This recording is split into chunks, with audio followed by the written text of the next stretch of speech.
네, 정말로 보고 싶었습니다. 잘 오셨습니다. 반갑습니다. 예, 미국에 40대 남자가 있었습니다. 열심히 일하다가 어느 날 직장을 잃었어요.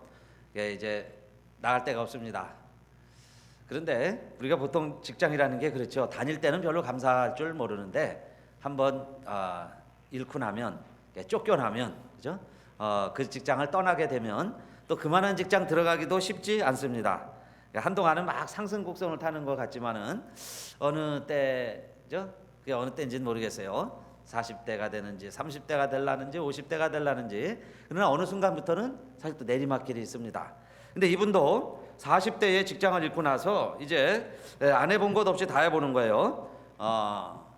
디스크 자키도 해보고, 바텐더도 해보고, 피자 배달도 해보고, 로드 매니저라고 멋있게 표현하면 로드 매니저이지만은 실제 하는 일은 운전기사, 다른 사람의 라이드 가자는 대로 가주는 거, 뭐 그런 것도 해보고, 하여튼 뭐 여러 가지 일들을 다 해봤어요.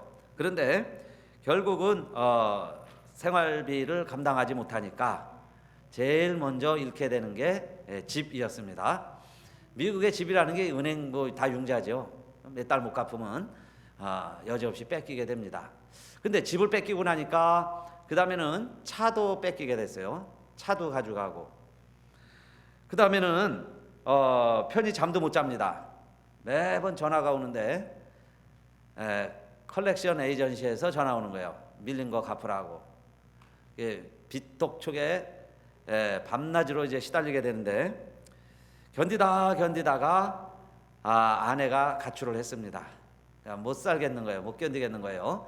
그래서 믿었던 아내도 떠나버리고 이제 이 남자 홀로 남았습니다. 그런데 원래 이 사람이 좀 체중이 많이 나가는 뚱뚱한 사람이었는데 놀고 먹으니까 체중이 더 나가는 거예요.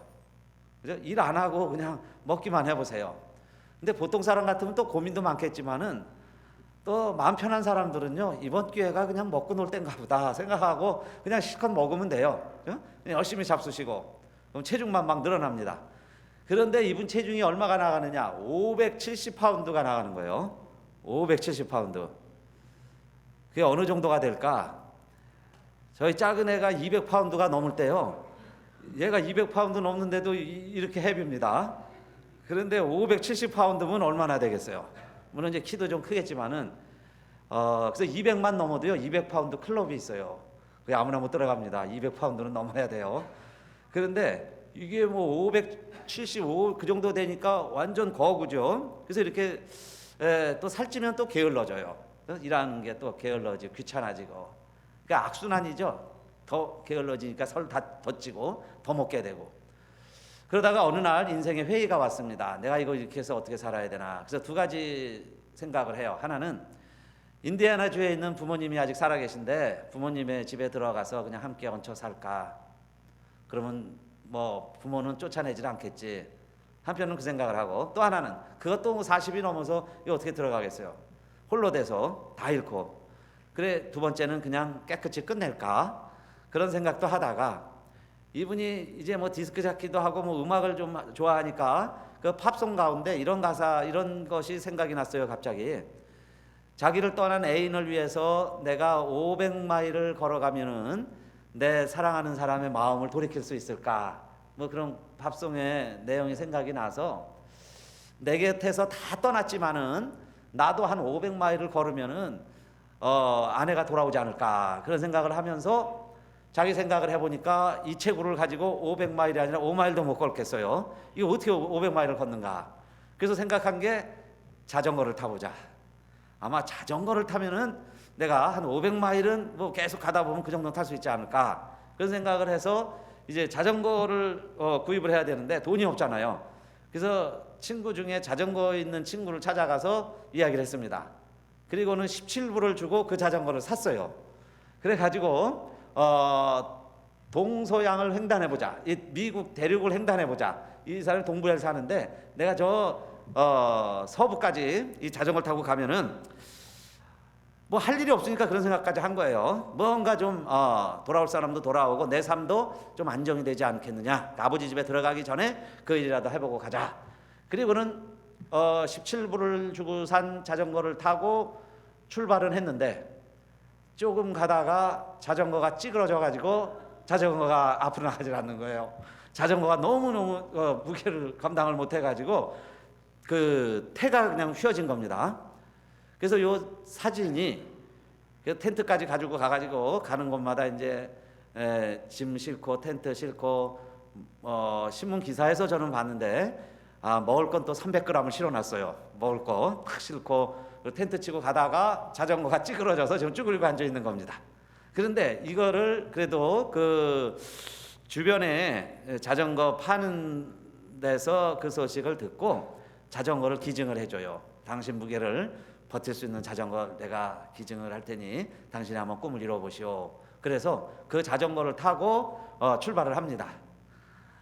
그렇게 시작한 게 한 6월 7일 날 출발을 했다고 그래요. 매사추세츠에서 6월 7일 날 출발을 해서 한 4개월 지났죠. 벌써 제가 어제 토요일 날 신문 봤는데 어디까지 왔느냐? 매사추세츠에서 4개월 걸려서 도착을 한 데가 뉴욕까지 왔어요. 뉴욕. 그러니까 아직도 그냥 그 동부 언저리에 있는 겁니다. 4개월에 걸려서 거기 와 있으면서 그래도 뉴욕 들어갈 때쯤 돼 가지고는 사람들한테 조금씩 알려지기 시작을 했어요. 이렇게 뚱뚱한 사람이 지금 무모할 정도로 대륙 횡단을 시작을 했는데 4개월 만에 지금 뉴욕에 들어온다. 이래가지고요 많은 사람들이 기다리고 신문 기자들도 기다리고 이래가지고 이 사람이 갑자기 유명 인사가 됐어요. 이제 신문에 뭐 또 방송국에서도 인터뷰를 하고 PD를 만나고 그랬다는 겁니다. 그런데 이제 자기 일정을 쭉 페이스북에 올리는데 한 25,000명 팔로워가 있어요. 친구가 25,000명 이제 글도 올리고 그러는데 다 좋게만 보는 게 아니에요. 부정적으로 보는 사람도 있습니다. 항상 그렇죠? 악플을 다는 거예요. 이 사람이 동정심을 유발해서 한몫 챙기려고 그러는 거다. 아무도 안 보면 아마 자동차로 어디 슝 갈 거다. 그죠? 그리고 뭐 하다가 끝날 거다. 또 이제 겨울이 돌아오는데 어떻게 대륙을 횡단할 거냐. 그러면서 회의적으로 막 거기다가 올리죠. 근데 여러분 그게요 본인들한테 굉장히 상처가 되는 얘기예요. 근데 이 사람은 뭐 워낙 여유가 있으니까요 푸짐한 사람이니까 그런 얘기를 들어도 아랑곳하지 않는 거예요. 그리고 어째 4개월 만에 거기밖에 못 왔냐 이거예요. 언제 노역까지 서부까지 가겠느냐. 그러니까 이 사람은 그렇게 말합니다. 나는 원래 뚱뚱한 사람이라 느리다는 거예요. 내가 빨리 가려고 그래도 느리다. 다른 사람은 뭐 하루에 30마일 이상 갈 수 있을지 몰라도 나는 5마일도 힘들다. 그러니까 나는 그냥 내 식대로 가겠다는 거예요. 그리고 자전거 뒤에다가 이렇게 트레일러 같이 조그만 이렇게 그 짐칸을 매달아 놓고는 거기다 이렇게 타이틀을 붙였어요. Fat Guy Across America예요. Fat Guy, 뚱뚱한 친구가 내가 아메리카를 횡단을 한다. 그걸 탁 붙이고 지금 오고 있는 중입니다. 언제 올랐는지 모르겠어요. 캘리포니아에. 근데 하여튼 지금 오고 있는 거예요. 근데 그게 많은 사람들한테 희화적이기도 하지만은 그래도 소망이 있고 아무것도 없잖아요. 남은 게 없어요. 자기 체중밖에 없습니다. 남은 거는. 근데 이 사람이 그렇게 하니까 주변에서 관심 갖고 지켜보고 완주를 기대하고 자 그러고 있다 그 이야기입니다. 그만하고요. 이제 본론으로 돌아가겠습니다. 요한복음 강해로 돌아가겠어요. 지난주에 우리 예수님께서 그 가나의 혼인잔치 이야기까지 했습니다. 가나의 혼인잔치에 예수님도 참여하고 이미 가출해서 5명의 제자들을 지금 모은 상태입니다. 아직 공생애는 시작 안 하셨죠. 또 예수님 어머니도 형제들과 함께 자녀들을 데리고 가나에까지 오신 거예요. 그러니까 나사렛에서 왔고 예수님은 주로 아마 가버나움 중심으로 활동을 하시다가 가버나움 쪽에서 있었죠. 제자들 만나고 모집할 때는. 그래서 그 가버나움에서 가나에 온 거예요. 그러면 자 이제 멋지게 끝났습니다. 결혼식이. 그러면 각자 집에 가야죠. 그런데 오늘 본문 보니까 다 어디에서 다시 만나요? 오늘 이제 2장 12절부터 읽었는데 이것도 다 의미가 있으니까 예수님 생적 가운데 성경에 기록을 해놨겠죠. 각자 간다면 어디로 가야 돼요? 가나 혼인잔치에서 만났다가 예수님과 제자들은 가버나움으로 가고 이 예수님의 어머니와 그 형제들, 예수님의 다른 형제들은 나사렛으로 가고 각자 가야 되지 않겠어요? 그런데 이들이 다 모두 어디로 갔느냐? 어머니와 형제들과 제자들과 함께 가버나움으로 내려가 그랬어요. 그러니까 어머니의 마음이죠. 그 예수님 오랜만에 만났습니다. 그런데 어떻게 지내는지 궁금한 거예요. 밥은 제대로 먹고 있는지. 따라온 장정들 보니까 그래도 괜찮게 생겼는데 자기들 그래도 밥벌이는 하는가? 제대로 일은 하나? 어디서 좀 취직은 해서 돈벌이는 하는가? 이게 엄마의 걱정이죠. 그렇게 해서 그 어머니 마리아도 예수님이 사는 데를 따라가 봤다 이야기해요. 가버나움에 간 겁니다. 그런데 거기서 오래 있질 않았어요. For a few days. 한 보통 며칠이죠? 며칠 있더니 또 헤어지게 됩니다. 왜냐하면 예수님이 지금 다시 어디로 가시는 거예요? 13절에 보니까 예루살렘으로 가신다는 거예요. 예루살렘에 갑니다. 왜 예루살렘에 올라가시느냐? 지리적으로 남쪽으로 내려오죠.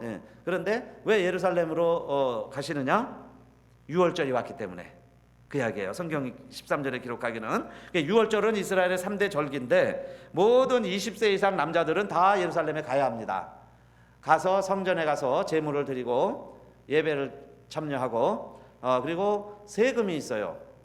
요즘도 종교세라고 그거 있습니다. 그런데 유대인들은 그 1년에 한 번 반세겔씩을 내야 돼요. 1년에 한 번 반세겔. 그게 세입니다. 성전에 가서. 그러니까 1년에 한 번 갈 때마다 그 세금을 내는 거예요. 그런데 예수님도 6월절이 되니까 글로 가기 위해서 가버나움에서 출발했다고 이야기해요. 제자들과 함께 예루살렘으로 가셨어요. 6월절을 지키기 위해서.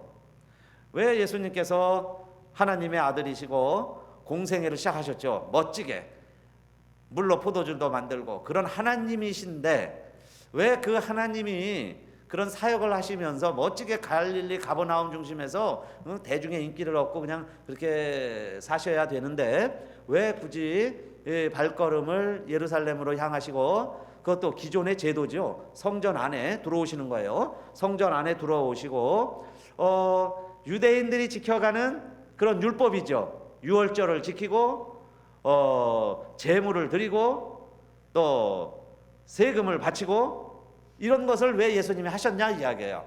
이런 거 다 안 하셔도 되는데 그것은 여러분 우리 예수님도 인간으로 오셨고 율법 아래 오셨고 우리처럼 다 성정이 같으세요. 그렇게 사시면서 우리들의 인생의 지도자가 되시고 우리 인생의 구원자가 되시기 위해서 율법 아래 나신 줄로 믿습니다. 그리고 그 율법을 다 지키시기로 하셨다고 이야기해요. 근데 우리 예수님은 그것을 지키시면서 그 율법을 완성시키러 오신 거예요. 그 의미가 참 중요합니다. 그래서 이 성전에 오셨다는 거예요. 성전에. 그런데 성전 안에 오면 얼마나 멋지게 예배드리고 예수님이 바라는 대로 성경에 기록된 대로 잘 하고 있었으면 좋았겠죠. 그런데 예수님이 그렇게 율법을 다 지키려고 예수님도 인간이 되시고 유대인이 되시고 그 유대인의 전례대로 율법을 다 지키려고 성전 안에 들어오셨는데 성전 안에서는 지금 뭘 보셨어요? 예수님이 소와 양과 비둘기를 봤고 그걸 파는 사람들을 보았고 그들이 바꾸어주는 동전을 본 거예요. 코인, 동전을 보시고 어떻게 하셨어요? 노끈으로 채찍을 만드셨어요. 예수님이 이거는 잘하셨을 거예요. 왜냐하면은 목수 아버지 일 돕다가 그런 일 잘하셨을 거예요. 노끈 든든하게 만들었습니다. 그 노끈으로 책상 한번 치면은 그냥 책상이 반쪽이 날 정도로 튼튼하게 만드셨을 거예요. 근력도 있으셨을 거예요. 일 열심히 하셨으니까. 그러니까 그걸로다가 그냥 책상을 한번 치니까 책상이 다 뒤집어지고 돈들이 다 흩어지고 짐승들이 무서우니까요. 끌려왔던 짐승들이 다 도망을 가게 됐다 그랬습니다. 이 일을 왜 예수님이 하셨느냐 이 말이에요. 성전에 오신 것까지는 좋은데 유월절을 지킨다고 하는 것은 완성시키러 오셨구나 그렇게 생각을 했는데 왜 성전에 오셔서 조용히 제사 드리고 내려가시지 왜 이렇게 난동을 부리셨느냐 이야기입니다. 그것을 2장 16절 우리 성경에서는 이렇게 기록하고 있죠. 내 아버지 집으로 장사하는 집을 만들어라 해요. 만들지 말라 해요. 장사하는 집을 만들지 말라 그 이야기입니다. 장사라는 건 뭐예요? 장사라는 것은 한 10불에 뛰어와서 한 12불, 13불에 팔고 그렇게 해서 이윤을 좀 남기는 거죠. 그게 장사하는 마음입니다. 그런데 지금 여기 소나 양이나 이런 것들, 비둘기 이런 거는 왜 필요하는 거예요? 제물로 사용해야 하는데 이 제물들을 집에서부터 갖고 오면 어떻게 되겠어요? 예수님도 가버나움에서부터 비둘기 끌고 오다 보면 잠깐 잠자는 사이에 날아가 버리면 어떻게 해요? 그죠? 양이나 소도 끌고 오다가 다리 다치면 어떻게 해요? 그러면 제물로 불합격 안 되는 거예요. 그러니까 자연스럽게 장사가 필요하죠.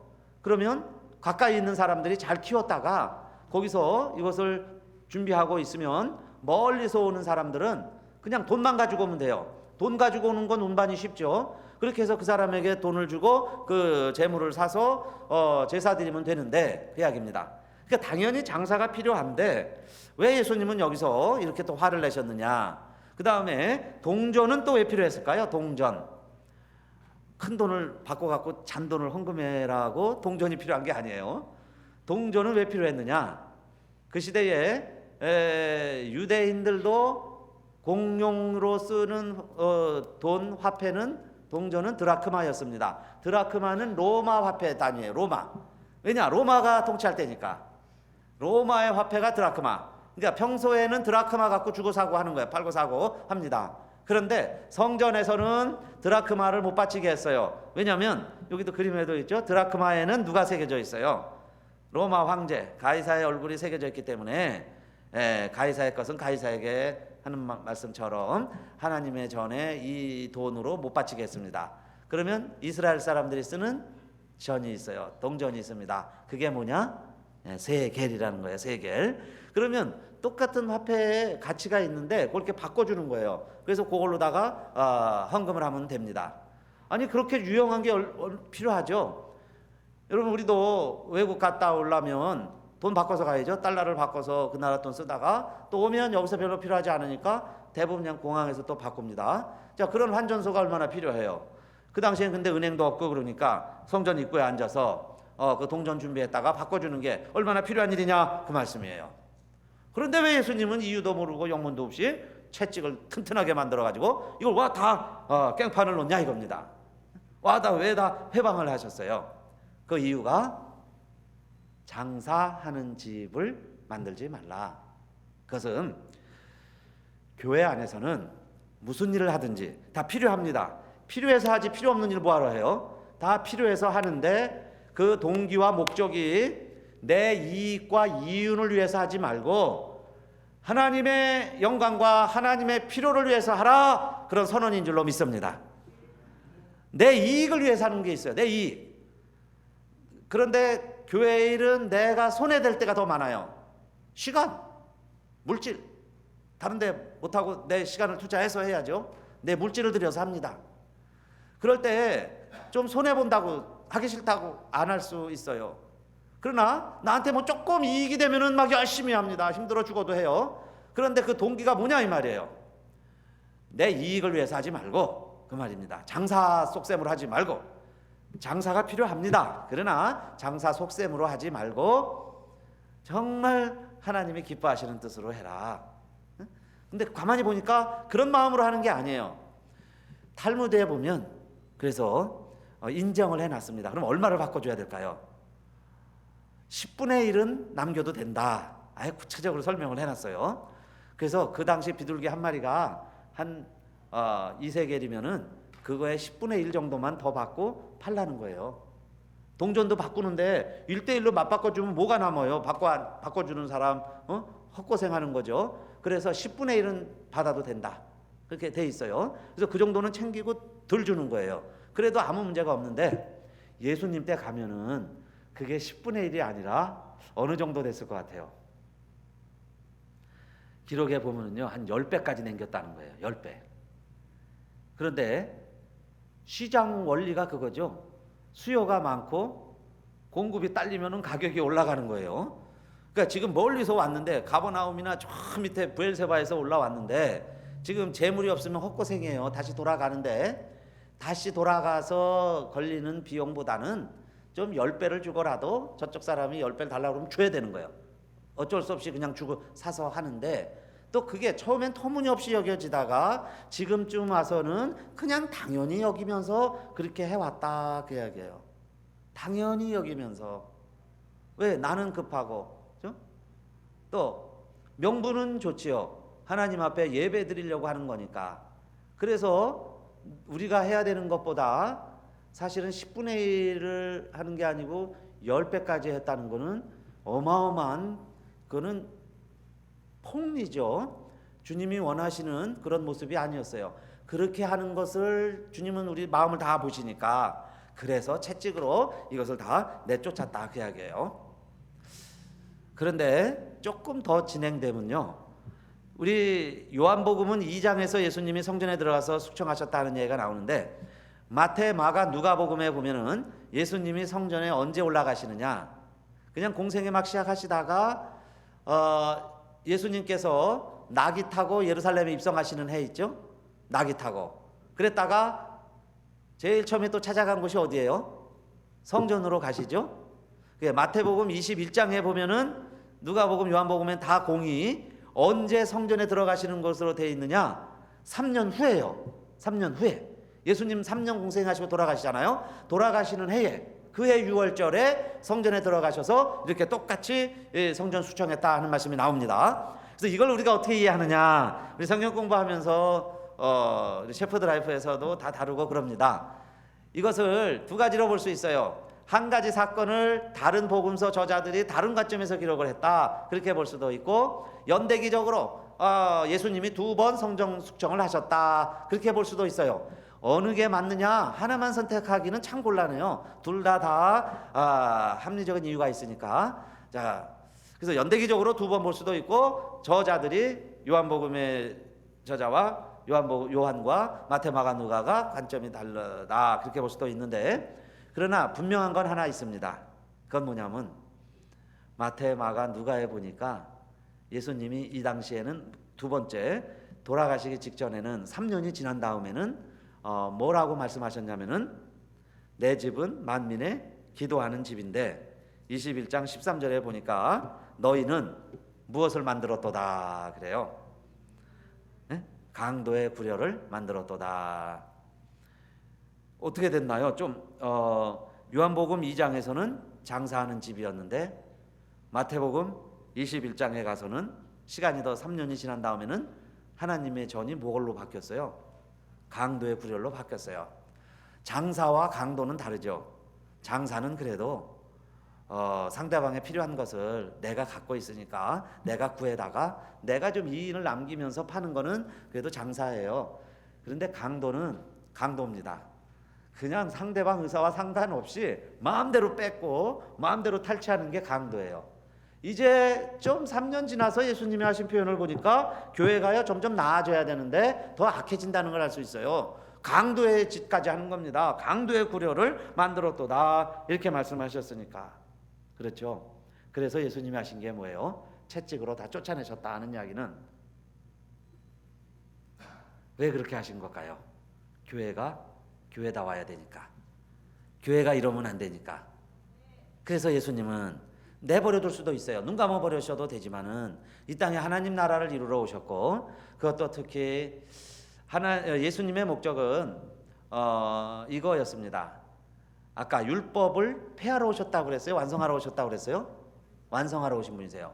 그러면 그 당시에 성전이, 성직 제도 자체가 교회들이, 물론 이제 교회가 아직 세기 전이니까 그 성전 교회들이 그렇게 타락하고 예수님의 분노를 자아내기에 충분했지만은 그 예수님의 의도와 목적은 뭐였을까요?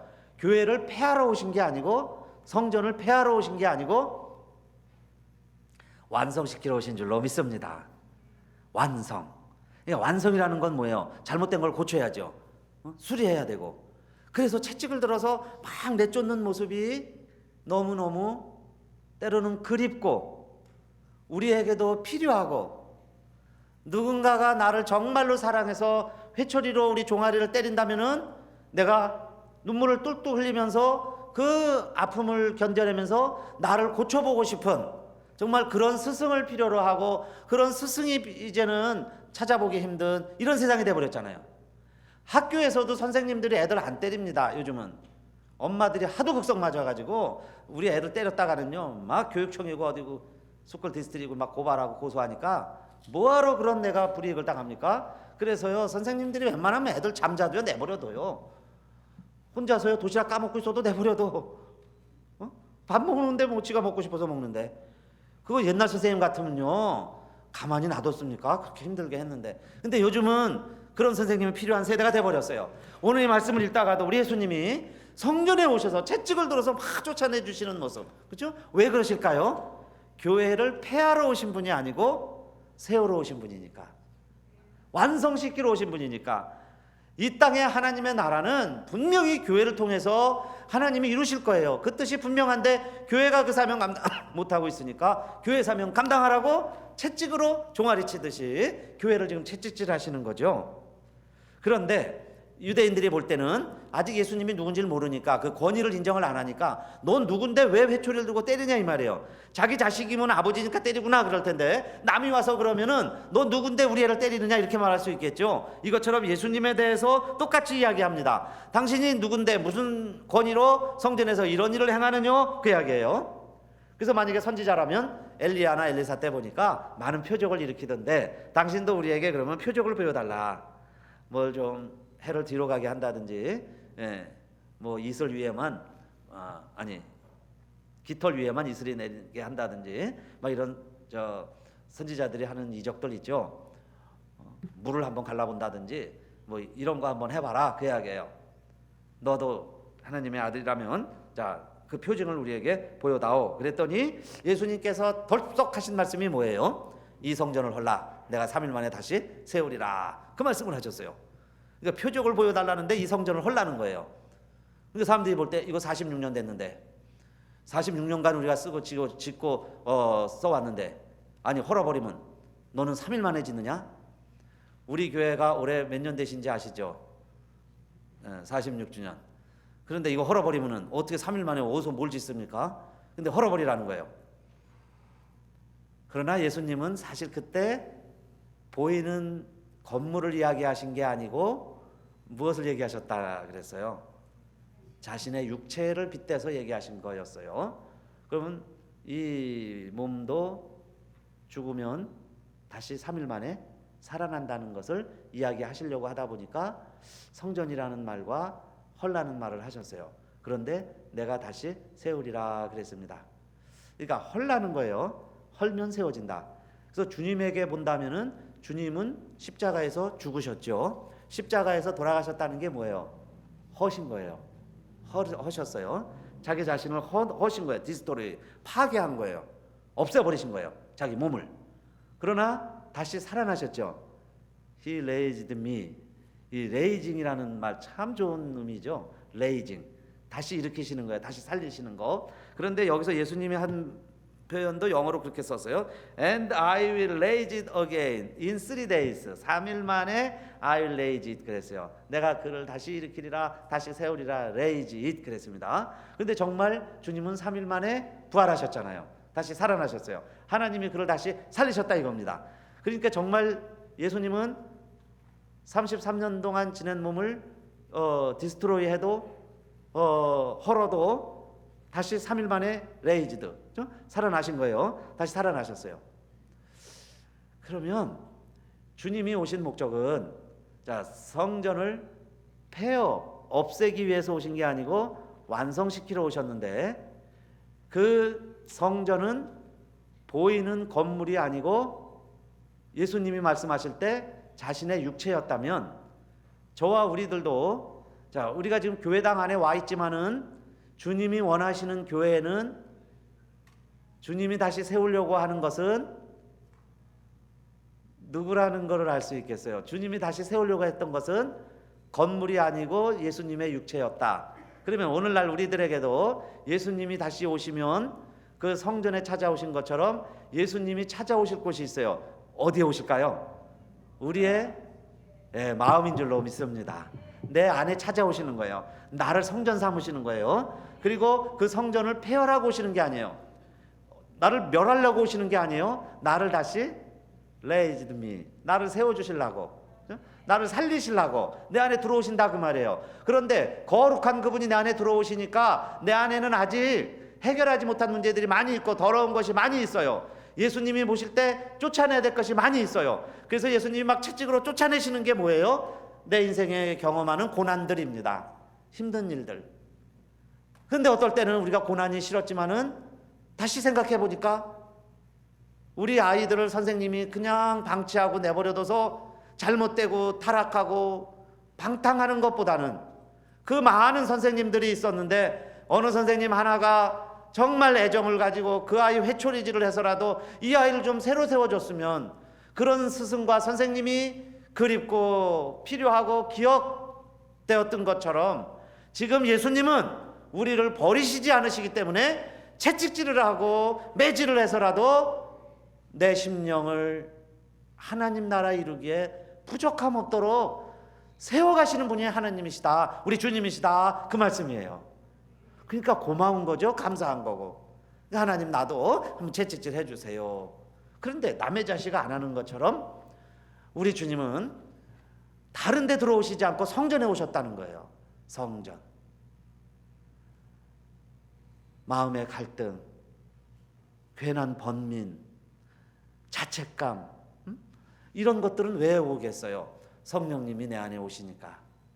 주님이 오시기 전에 성령님이 내 마음에 오셔서 마음을 쟁기질해 주시고 자꾸 다스려 주실 때 그런 내 마음에 동요와 갈등들이 일어나는 거예요. 그러면서 주님은 나를 깨끗이 씻어서 주님이 거하시기에 부족함이 없는 성전으로 만들어 가시겠다. 그러니까 그런 우리들이 한 사람 한 사람 모여서 진짜 하나님의 성전을 이루는 거죠. 내가 하나의 벽돌이 돼서 벽돌이 하나 갖고는 교회가 안 되잖아요. 그러니까 한 벽돌 두 벽돌이 모여서 방을 이루고 이 건물을 빌딩을 만드는 것처럼 우리가 모여서 하나님 나라를 이루어 가는데 하나님이 내 안에 있어서는 아니 될 것들을 하나님이 하나하나 제거해 가신다, 그 이야기예요.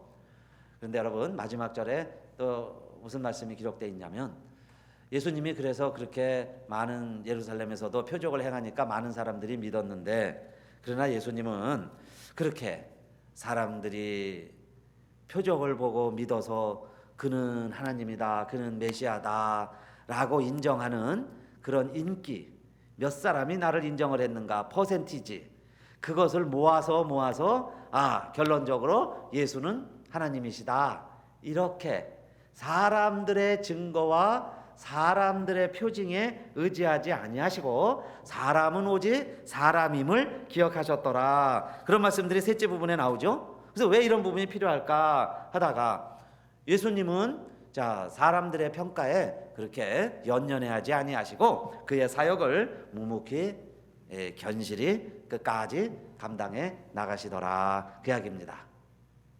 하나님이시니까 그렇게 할 수 있는데 저와 우리도 그러면 주님이 우리에게 오시고 우리를 다 보시니까 아시죠. 내 마음 상태를 다 아시고 그리고 다른 것들은 다 내쫓아 주시면서 우리로 하여금 그 일을 하게 하려고 하실 때에, 그래서 우리는 그 길을 묵묵히 가는데 왜 우리들이 그런 일을 하다가도 자꾸 주저하게 되고 발걸음이 멈춰지고 자꾸 뒤돌아보느냐, 무엇 때문에 그러세요? 한때는 하나님을 향한 열심이 교회를 삼킨다고 그랬죠.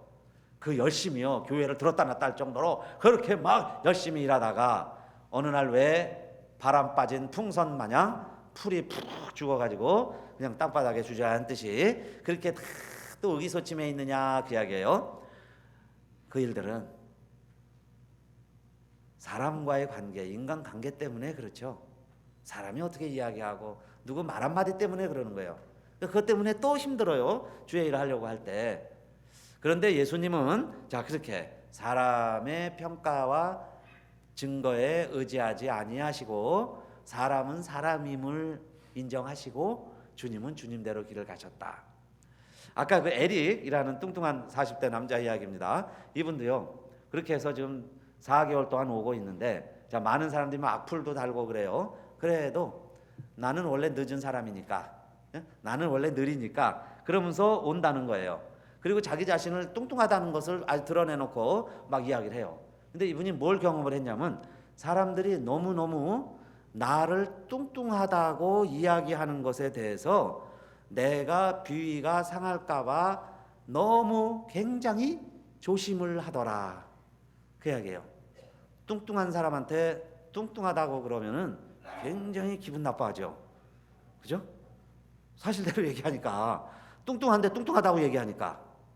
그런데 이 사회가, 이 국가 자체가 너무 모든 사람에 대하여 비위를 상하게 할까봐 너무 걱정하는 것이 이 사람 보기에 이 사회와 이 나라의 문제 같다, 그 이야기입니다.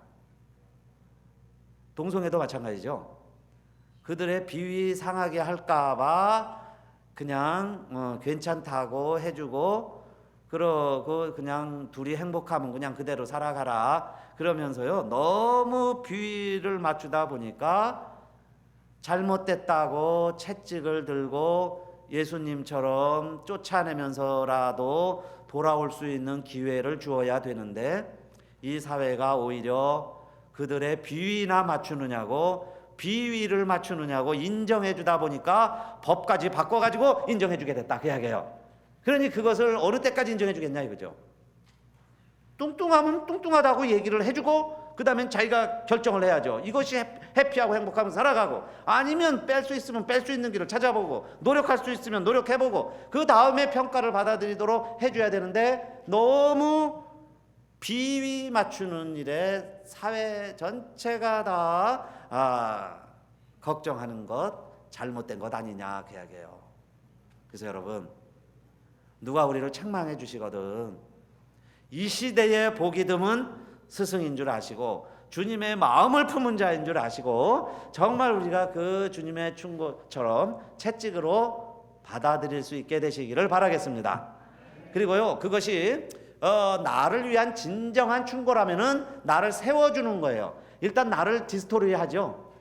성전을 폐허시키는 것 같아요. 그러나 그것이 결국에는 나를 세워주는 이야기일 때는 우리가 아멘을 하지만은, 그러나 우리를 허는 목적으로 하는 얘기들도 있을 수 있어요. 그럴 때는 뭐 거기에 마음을 둘 것도 없어요. 그렇죠? 거기에 아랑곳할 것도 없어요. 이 사람처럼 그냥 나를 인정하면서, 나는 원래 뚱뚱해, 그래서 나는 느려, 그 이야기입니다. 느려. 딴 사람들은 자기 일도 아닌데 미리 걱정을 해줍니다. 겨울이 오면 어떻게 할 거냐, 겨울에 자전거 타고 갈 거냐, 몰래 자동차 타고 갈 거냐. 내가 내 식대로 가겠다는 거예요. 남의 평가에 대해서 아랑곳하지 아니하고 내 길을 갈 때, 여러분, 우리를 향하신 하나님의 뜻도 거기에 있는 줄로 믿으시기를 바라겠습니다. 내가 하는 것 찾아가서 하면 되는 거예요. 그거 하다 보면 하나님 우리의 길을 열어주시죠. 그런데 놀라운 사실은 이분이 그렇게 자전거를 타고 뉴욕에 입성을 하니까 그렇게 많은 사람들이 기다렸는데, 많은 사람들 가운데 누가 있었느냐, 집 나가가지고요 다른 남자하고 살던 아내가 이 남자가 괜찮은 남자인 것처럼 다시 보기 시작을 했어요. 그래가지고 빨간 차에 자기 자전거를 싣고 내가 이 남자와 함께 하겠다, 합류를 했다는 거예요. 그래서 지금 같이 자전거를 타는 겁니다. 근데 와이프도 뭐 보통 뚱뚱한 분은 아닌 것 같아요. 그런데 어쨌든 타면서 오는데 신문 기사에 보니까 4개월 동안 한 70파운드가 빠졌다는 거예요. 그러면 뭐 별로 티도 안 날 거예요. 570파운드에 70파운드니까. 그런데 이분한테는 그게 굉장한 희망의 근거입니다. 하니까 된다는 근거. 하나님이 거기에다가 불을 붙여주는 거죠. 아내를 다시 오게 하고, 그렇게 해서 함께 걷게 하시는 분이 하나님이시라는 것을 읽으면서 저와 여러분도 그래요. 세상은 자꾸 우리가 가진 것을 따져봅니다. 그런데 이 사람에게 남은 게 하나도 없었어요. 그런데 포기하지 않았죠. 다시 시작을 했고, 또 비교를 합니다. 남들은 30마일 갈 때 나는 5마일밖에 못 가요. 그럼 무슨 대륙횡단을 합니까? 그런데도 자기는 내 스타일대로 나는 5마일씩 가겠다. 그리고 마지막에는 주변에서 비아냥거리는 소리들이에요. 그거 쇼맨십으로 사람들의 동정신구에서 한몫 챙겨서 그 다음에는 사람들 내리에 다 사라져 버릴 거야. 그런데 내가 그런 생각이 없다면 그거 아랑곳할 필요가 없죠. 근데 내가 그런 생각이 조금이라도 있었다면 내 마음이 들킨 거예요. 그러니까 안 하죠. 그러니까 하다가 왜 우리가 일을 안 하냐 이 말이에요. 정말 하나님이 내게 맡기신 일이고 우리가 해야 될 일이라면 한겨울에도 자전거 탈 수 있어요. 다른 사람들이 다 비아냥거려도 그 길을 가야 하지 않겠습니까? 그래서 오늘 에릭이라는 이 친구가 정말 멋지게 그 체중 가지고 자전거를 타는 것처럼 사랑하는 성도님들, 우리도 지금 열심히 페달을 밟는데, 페달 밟는 게 뭐예요? 늘 찬송하고 늘 기도하고 늘 성경 보면서 예배드리고 한 주간 지낼 때 하나님께서 우리를 통해서도 거룩한 심령을 만들어 주시고 하나님이 기뻐하시는 하나님의 나라, 우리 교회를 통해서, 우리를 통해서, 우리 가정을 통해서 하나님께서 반드시 이 땅에서 이루어가실 줄로 믿습니다. 그런 성도님 되시기를 다 주님의 이름으로 축원합니다. 우리 함께 일어나셔서요, 이 말씀